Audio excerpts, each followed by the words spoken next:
Hello bachcho, let's see this question.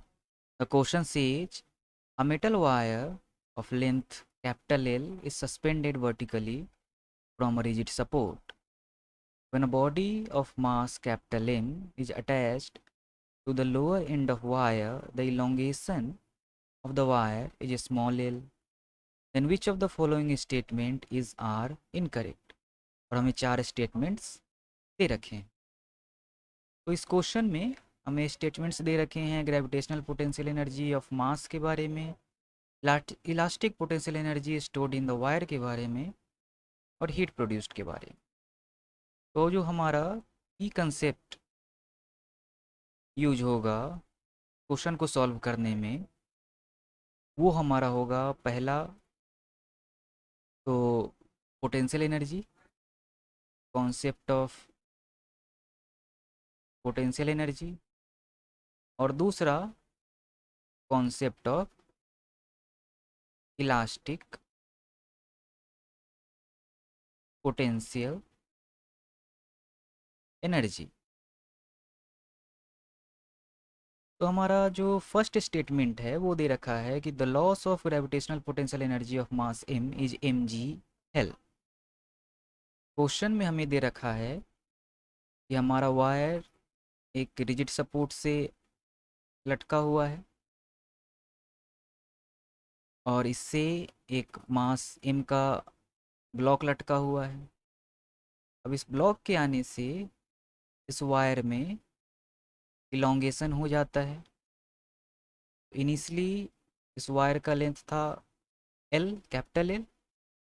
अब इस wire का लेंथ इलोंगेट होकर हो गया है L से capital L plus small l।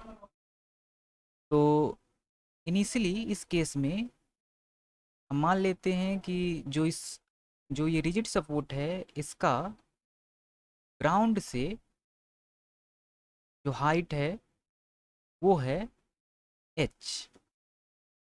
तो जब ब्लॉक हमारा लटका हुआ था वायर से, स्टार्टिंग में लटका था और वायर का लेंथ कैपिटल L था, उस समय potential energy U of block U B से हम डिनोट कर लेते हैं पोटेंशियल एनर्जी ऑफ ब्लॉक।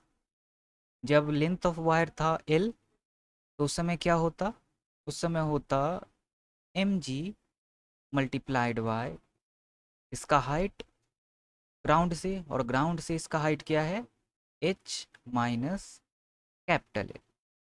तो ये हमारा हो जाता mg h minus mg L।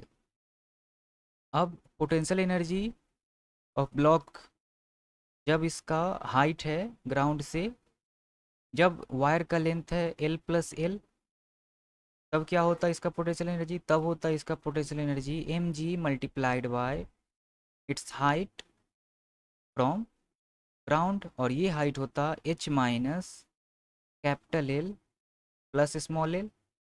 यही हमारा हाइट होता ग्राउंड से, ये वाला हाइट।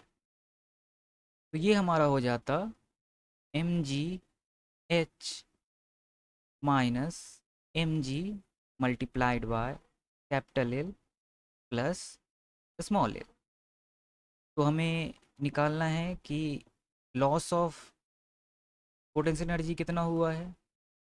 तो loss of potential energy delta U B, ये हमारा आ जाएगा U B L minus U B L plus L. तो ये हमारा हो जाएगा M G H minus M G L minus M G H, और ये माइनस माइनस हो जाएगा प्लस प्लस एम जी, और मल्टीप्लाई कर लेते हैं इसको, M G capital L plus M G small L.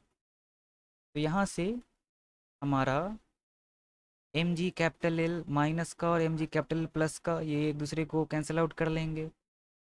M G H plus का और एम जी एच माइनस का ये एक दूसरे को कैंसिल आउट कर लेंगे। तो हमारा लॉस ऑफ पोटेंशियल एनर्जी, ये यू बी, ये हमारा आ गया एम जी स्मॉल एल। और यही हमारा ऑप्शन दिया गया है कि loss of gravitational potential energy of mass M is M G small L. तो हमारा स्टेटमेंट ए जो है ये करेक्ट होगा। स्टेटमेंट बी और सी हमें दिया गया है elastic potential energy stored in the wire के बारे में। चलिए इलास्टिक पोटेंशियल एनर्जी हम फाइंड आउट कर लेते हैं। Elastic potential energy, elastic potential energy stored in a wire, ये हमारा होता है 1/2 multiplied by force applied,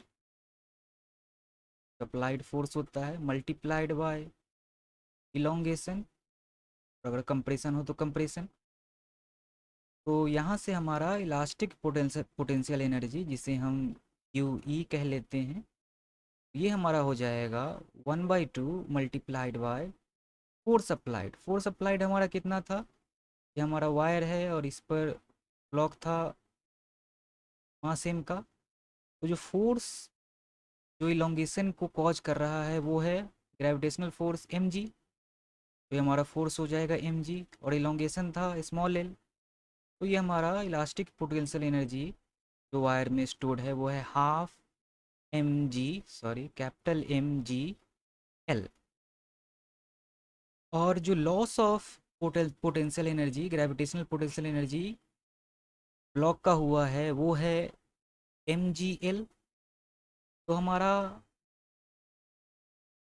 half M G L कहाँ गया, ये half M G L loss हो गया होगा एज हीट एनर्जी। चलिए अब ऑप्शंस देख लेते हैं। हमारा ऑप्शन बी है, statement B, the elastic potential energy stored in the wire is M G L, ये गलत है। The elastic potential energy stored in the wire is half M G L, सही, हमने फाइंड आउट किया है। And heat produced is half M G, ये भी हमारा स्टेटमेंट सही होगा। तो जो हमारा इनकरेक्ट स्टेटमेंट हो गया वो हमारा ऑप्शन बी हो गया। तो ऑप्शन बी हमारा आंसर हो जाएगा। Hope you understood it well, best of luck.